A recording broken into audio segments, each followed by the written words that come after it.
My name is Amber, and today we're going to be revisiting my Tunisian sampler blanket project.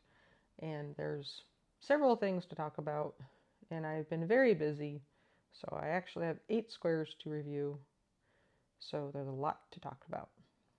So let's get into it. The first thing to do is to say I was running out of yarn, which I mentioned in the last video, and I needed to consider what my options were for the remaining squares. And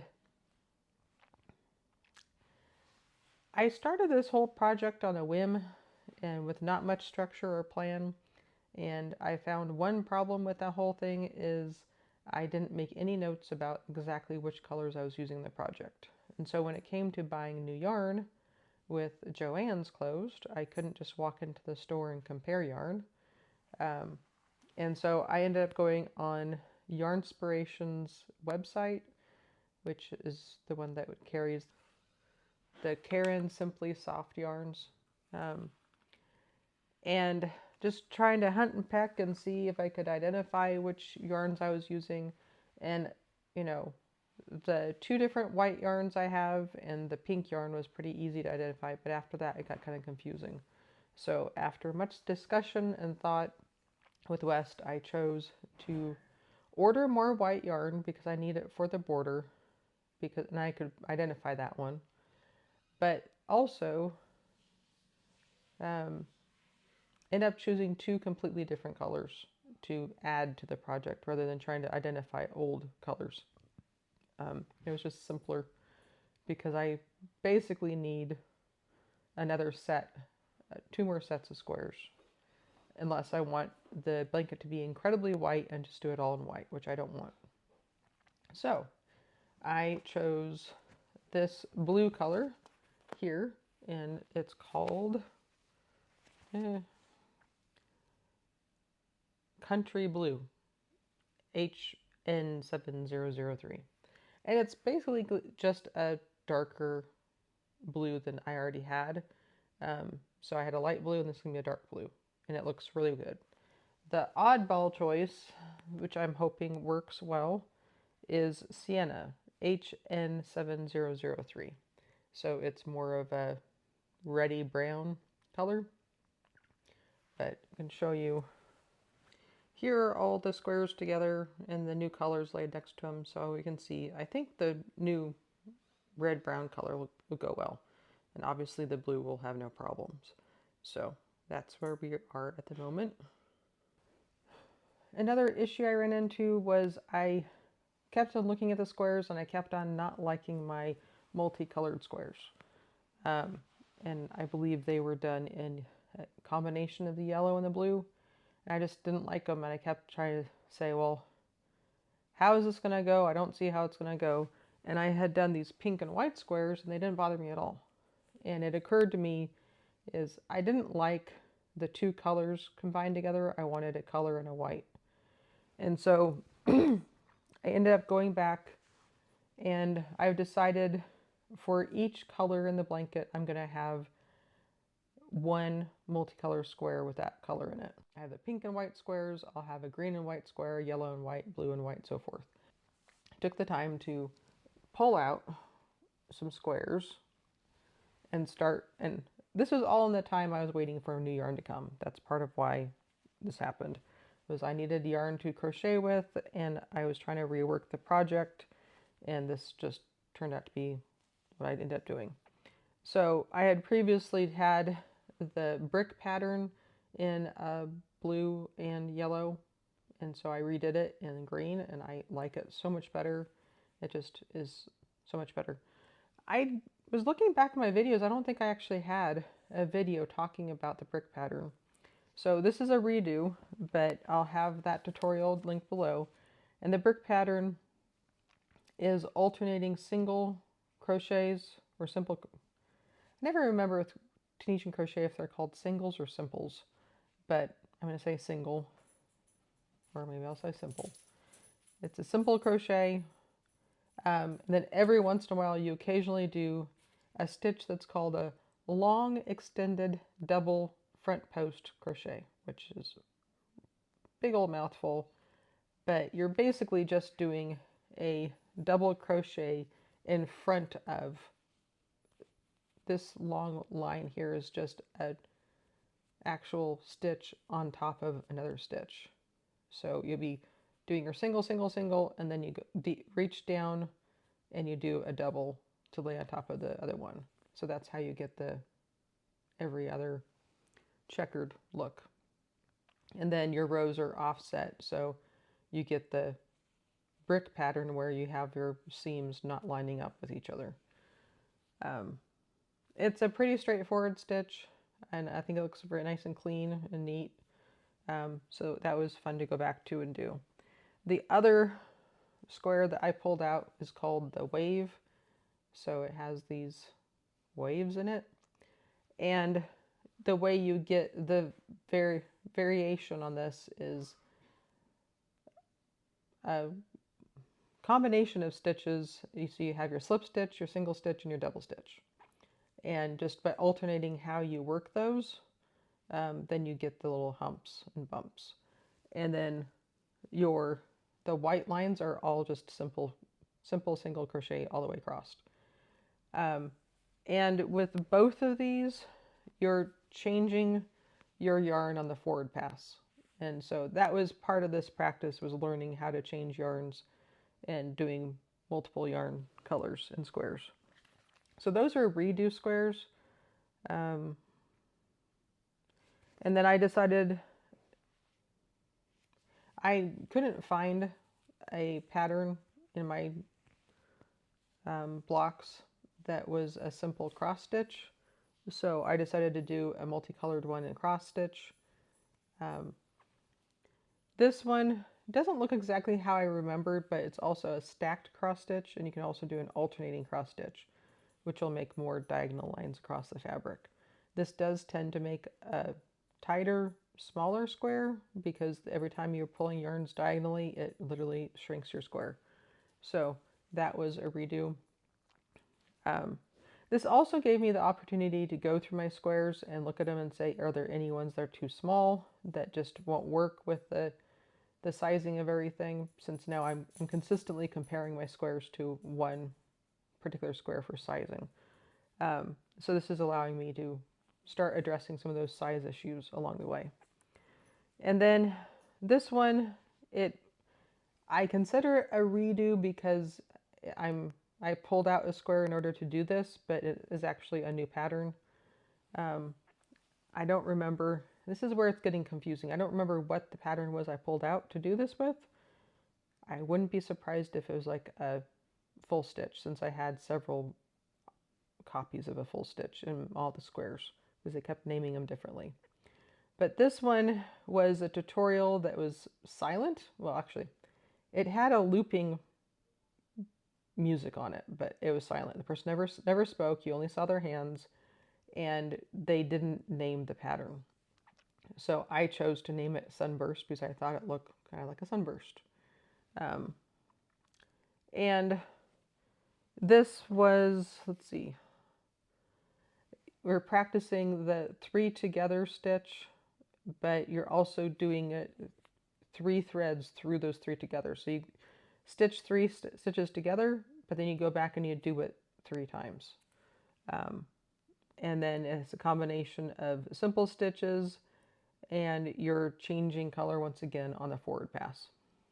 I'm not really making progress on the overall project, but I'm correcting things and adjusting things for the end, and occupying myself when I didn't have yarn. So moving forward and getting new squares done and new patterns will be squares number 46 through 49. Square number 46 is called Tiny Buttons. On one pass, you're adding extra stitches in the chain space, and so you end up doubling your stitches as you're in your forward pass. And then when you do your return, you're doing cluster stitches all the way back, which is pull through 3. And then on your forward pass, the next row, you're doing 2 togethers to decrease all your stitches down to the correct stitch count, and then you repeat. So this would be considered a pattern, and the relatively new stitch for me would be the 2 together stitch. So that's number 46. This is square number 47, and it's called the Faggotted stitch, which I didn't necessarily like the name for, but it encouraged me to look up what faggotted meant in crocheting, and it basically meant a stitch that's like feathered. It gives a gathered impression or motif. So I can kind of see that on here where it's coming together. It's kind of a braided idea. And this had the new stitch for me, which was a purled two together stitch, and then you're alternating with a full stitch. So that's how they got that motif. But the whole idea of feathered, and the other word that came up was herringbone, helped me find this next stitch for square number 48, and it's the herringbone stitch. This was an interesting video to watch because it was another silent tutorial where literally the only thing ever said in the, or even written on the screen, was saying start with a chain of 30, and that was it. And then you had to watch and take notes through the whole thing. This is actually her second version of the herringbone stitch. I tried doing the first one and I couldn't get it to work, so this is the second one, and it was definitely a challenge to get started, but once you got started, it was pretty straightforward. It's cluster stitching in the chain spaces.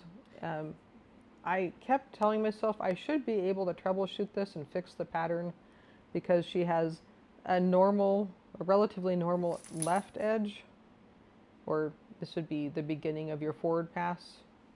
But this edge is definitely different, and it ended with clusters. So rather than having a single stitch to make your border on the edge, you had a single stitch to start, but you ended it with a cluster. And having edges like that gets really confusing for me. But I did try troubleshooting this and I never could figure out how to fix it. Yeah.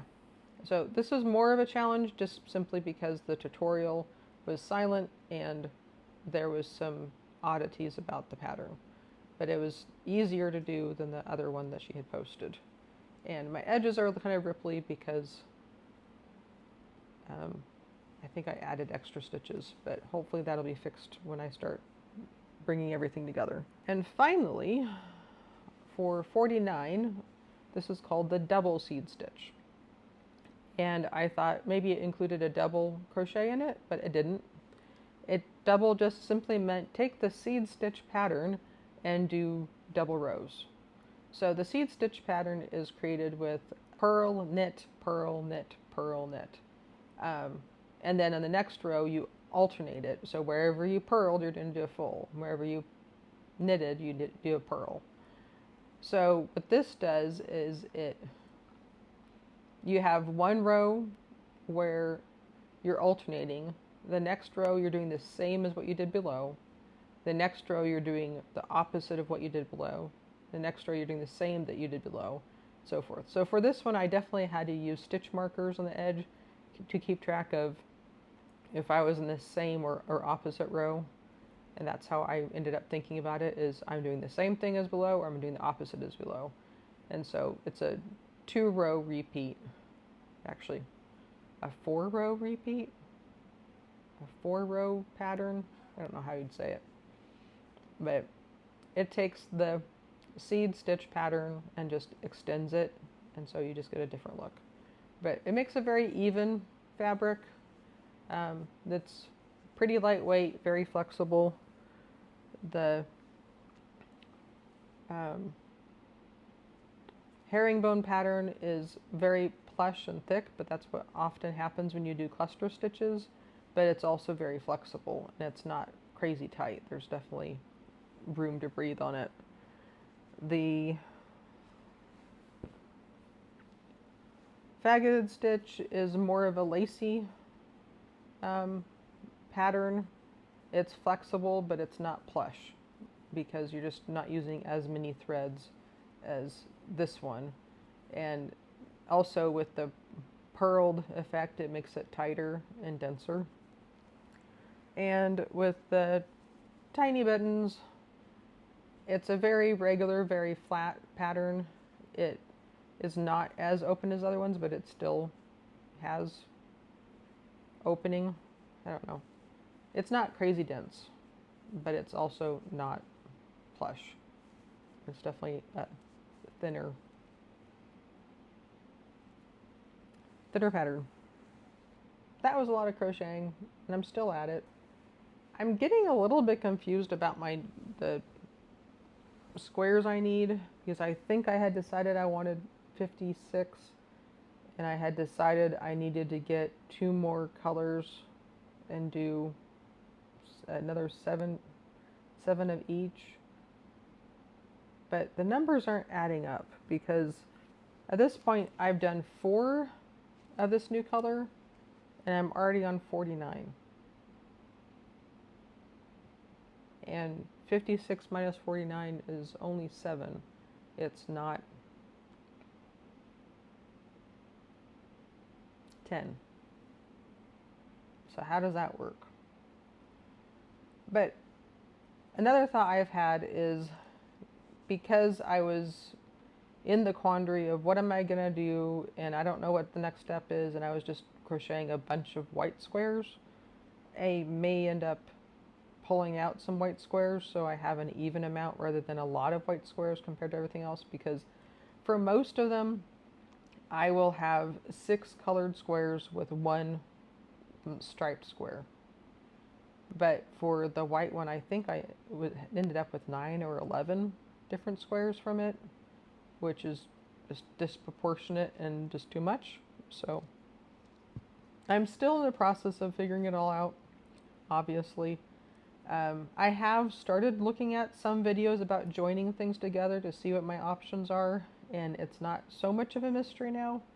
So maybe in the next one I might have some samples of options for joining squares together.